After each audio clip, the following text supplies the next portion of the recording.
look at the wonderful job Michael Stoute has done.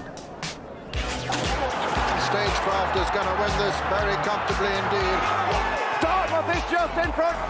Drogon is going to win it in tremendous style. The Platinum Jubilee Derby for Desert Cloud. Marvel wins the King's Stand. It's Golan who wins the King George. Exidor holds on to win. What a day for Sir Michael Stoute. Conduit won the King George. Dream of Dreams wins the Diamond Jubilee. Conduit is striding away. Frankie Dettori's spit pleasure, and Sir Michael Stoute's first.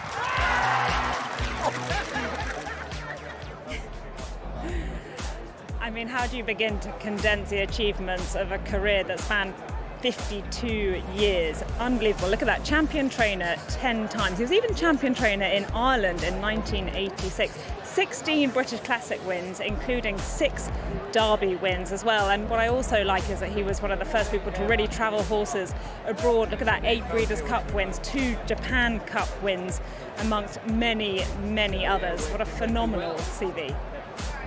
And as you say, he's not finished yet by any means, but he's also in that time, Jason, had brilliant jockeys, and not many of them, really. The loyalty to him is extraordinary. Give us an idea, then, of what he's like to ride for.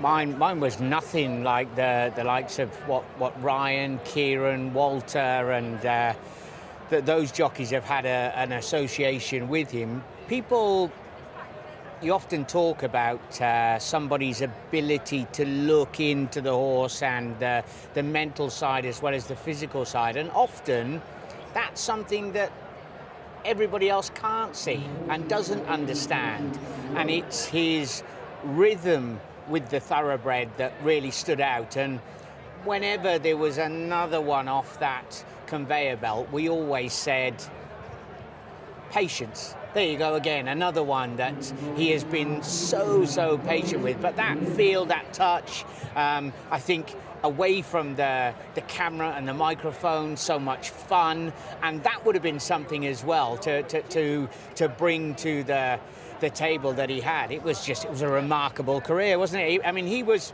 up the road from where I grew up in Bedford Lodge, and you know, I always thought they were really sort of arch enemies, but I think they were friends, weren't they, your father and Stoute, even though he called his dog Stoutey all those years ago. We've had a few dogs named after trainers. Horrible thing that used to bite everybody, but there was that. I think they had a great relationship, and your dad would understand how good he was. Oh, 100%, and definitely friends.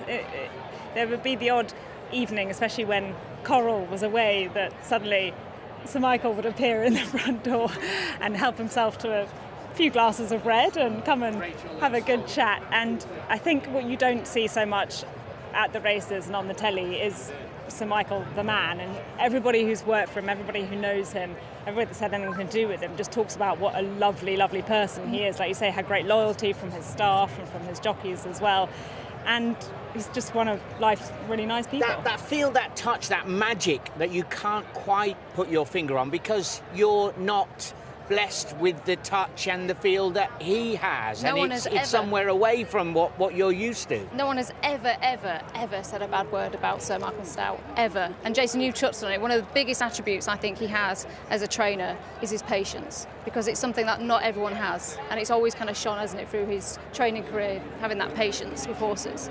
But Jamie Carragher always used to say, if you want people to love you, retire.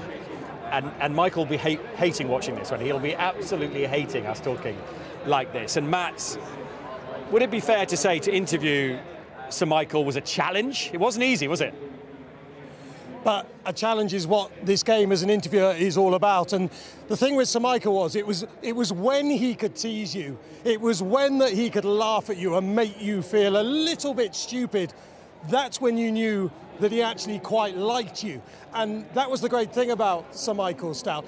I think with him, it's become a little bit of a cliche that he was the trainer of older, developing horses. But, of course, that wasn't always the case. He He only won one Dewhurst with Ajdau, who of course magnificently ran in the Guineas, the Derby, and then won the Nunthorpe and the July Cup, having gone a mile and a half at Epsom.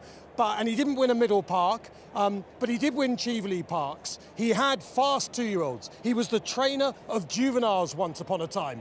He was the trainer of those staying older horses. He could train an Ascot Gold Cup horse like Estimate.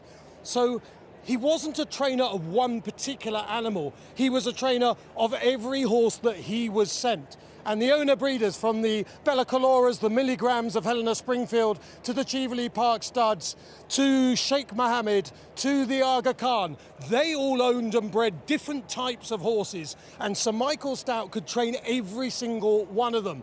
And it's worth remembering that when Elisa was disqualified from the Oaks, Sir Michael lost around 60 of the Aga Khan's horses, as Francesca will know, not the only man to have lost horses from the Aga Khan. But he bounced back because people wanted to have a horse with Stoute. So yes, in an interview, he could just tickle you in a place that perhaps you didn't want to be tickled.